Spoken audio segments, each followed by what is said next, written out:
Bom dia. É uma honra muito grande estar aqui nessa cerimônia de abertura das comemorações dos 80 anos da UFMG.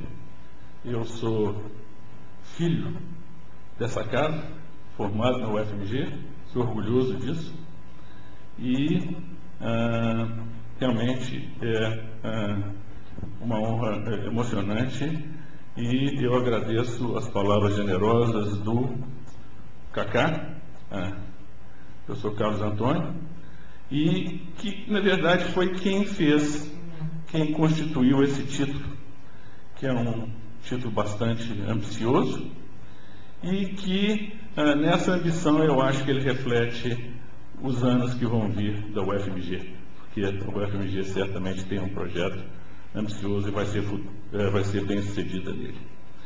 E como parte desse título, nós temos essa figura desse navio, dessa nau, o Beagle, que foi a nau que em 1831, há 176 anos atrás, levou o Darwin numa expedição de 5 anos de volta ao mundo. Foi uma expedição cartográfica. E então é inevitável que o Beagle seja a metáfora da nau do conhecimento, fazendo a cartografia das costas ainda não exploradas do mundo. E nós esperamos que o iate seja uma parte integrante no processo de antever os rumos dessa nau e de ser um parceiro fundamental da UFMG nesse processo. Eu vejo o papel do IAT na sua transdisciplinaridade como sendo um organismo que pensa o futuro da universidade. Esse é mais ou menos o roteiro da viagem do Beagle, de 5 anos, e, como eu disse, era uma viagem cartográfica, e se vocês notarem os pontos em que a expedição esteve em terra, e, na verdade, Darwin, 3 dos 5 anos ele passou em terra, são pontos aleatórios. Então, eu também quero que isso seja a metáfora para essa palestra de hoje, porque o universo de Darwin é um universo extensíssimo, e nós só podemos tocar em alguns pontos desse universo aqui hoje e ver como que este naturalista do século XIX é um pensador transdisciplinar por excelência e cujo conhecimento influencia tremendamente os dias de hoje. E eu quero falar um pouco sobre como que o pensamento de Darwin pode ser generalizado como quase como uma epistemologia. Vamos começar, então, um dos nossos primeiros contatos com terra firme, perguntando o que estava Darwin, aos 22 anos de idade, filho de um médico rico e aristocrático inglês, fazendo no Beagle. Bem, na verdade, aos 22 anos de idade, o pai de Darwin queria que ele fosse médico. É uma coisa que todo médico parece que quer que os filhos sejam médicos. E Darwin não tinha o mínimo interesse em medicina. Então o pai colocou na Universidade de Cambridge para se tornar um clérigo. E que Darwin também não tinha a mínima intenção de se tornar um clérigo. O que ele gostava de fazer era, na verdade, de caçar, de explorar a natureza. E quando, interessantemente, um dos preceptores de Darwin, Henslow, ficou sabendo que o capitão Fitzroy ia sair dessa expedição com o Beagle, a expedição cartográfica. Fitzroy era uma pessoa fascinante, um homem que teve um futuro brilhante na Inglaterra. Ele foi depois governador-geral da Nova Zelândia, muitos anos depois, e foi praticamente um dos fundadores da previsão meteorológica. Então, ele é uma pessoa de uma importância muito grande na história marítima inglesa, mas ele tinha uma história familiar, e aí já entra a genética, de psicose maníaco-depressiva. Inclusive um tio que havia se suicidado. E Fitzroy tinha muito medo que durante esses 5 anos de viagem, na solidão do navio, que ele tivesse um episódio depressivo e que ele viesse a se suicidar, como alguns familiares tinham feito. Então ele precisava de uma companhia, de um jovem gentleman, e então Darwin foi indicado para ser essa companhia, para conversar com ele e mantê-lo animado. Então essa foi a razão principal que Darwin foi convidado através de Henslow para participar dessa viagem.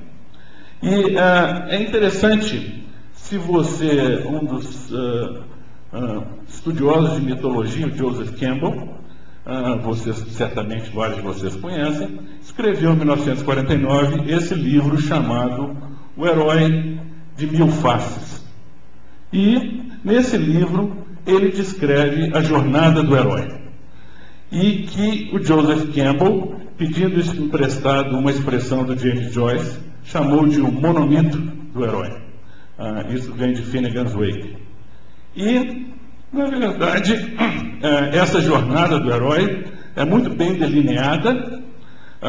Começa no mundo comum, o mundo normal do herói, antes da história começar.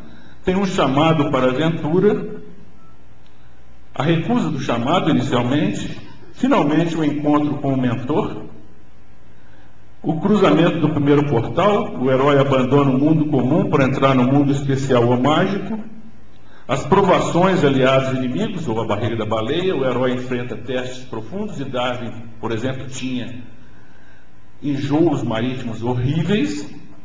A recompensa, o herói enfrenta a morte, se sobrepõe ao seu medo e ganha agora uma recompensa que é o elixir, e finalmente ele faz o caminho de volta para casa com o elixir e usa o elixir para ajudar todo mundo.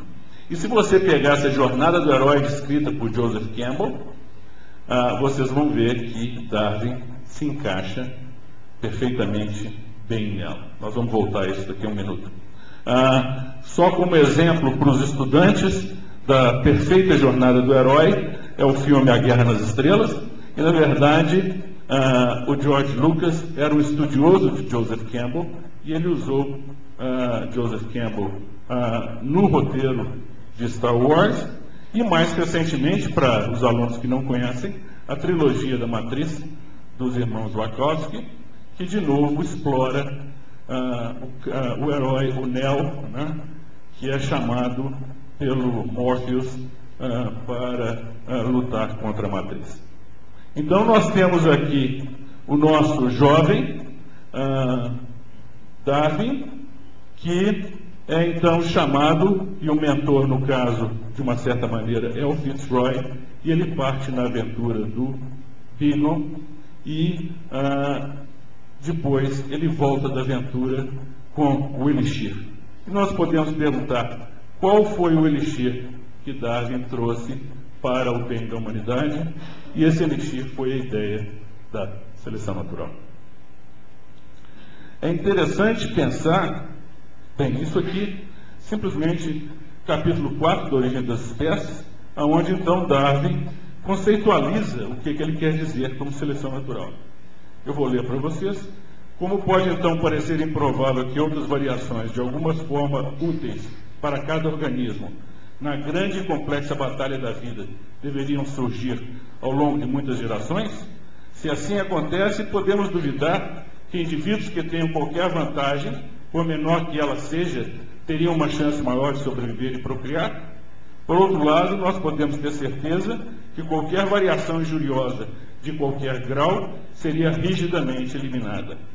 A essa preservação de diferenças e variações e eliminação daquelas que são injuriosas, eu chamei de seleção natural. E é interessante que muita gente não entende que a principal contribuição de Darwin não foi da teoria da evolução. Na verdade, na época de Darwin, já as ideias de evolução já existiam com Lamarck e com várias outras pessoas. O próprio avô de Darwin, Erasmus Darwin, era um evolucionista. Mas Darwin, a grande contribuição dele foi a ideia de seleção natural. E Darwin não pode ter uma teoria completa de evolução, porque, em primeiro lugar, ele não tinha a mínima ideia dos mecanismos de transmissão hereditária, e ele não tinha a mínima ideia de como era gerada a diversidade de seres vivos. Por isso, nós não podemos ter uma ortodoxia darwiniana, como você tem, por exemplo, uma ortodoxia freudiana na psicanálise. Não faz o mínimo sentido você ficar pegando o livro de Darwin e citando Darwin como se ele fosse o precursor ou a palavra final em evolução. A palavra final de evolução dependeu da descoberta de um outro grande gênio, Johann Mendel, um pouco mais tarde, publicou em 1865, e somente havia uma grande discrepância entre Darwin e Mendel. Por quê? Porque Darwin via o gradualismo, as espécies gradualmente evoluindo. E a teoria de Mendel era uma teoria quântica, descontínua. Então, havia uma dificuldade tremenda de conciliar Darwin e Mendel. E essa conciliação de Darwin e Mendel só foi feita na década de 1920, na chamada síntese moderna. Então, o nome síntese moderna é a síntese de Darwin e Mendel. E foi feita por várias pessoas, mas principalmente Ronald Fisher, geneticista de populações e também um dos pais da estatística moderna, J.B.S. Haldane, que está aqui, no final da vida ele abandonou a Inglaterra, mudou-se para a Índia, tornou-se um adepto do jainismo e só vestia roupas indianas, que era também um bioquímico e um fisiologista, e C.O. Wright, o americano dessa história. E, então, é a síntese moderna que colocou a evolução em perspectiva como hoje. Entretanto, Darwin era um indivíduo que ele certamente pensava em tudo, e ele já tinha a ideia de que havia mais do que simplesmente seleção natural na evolução.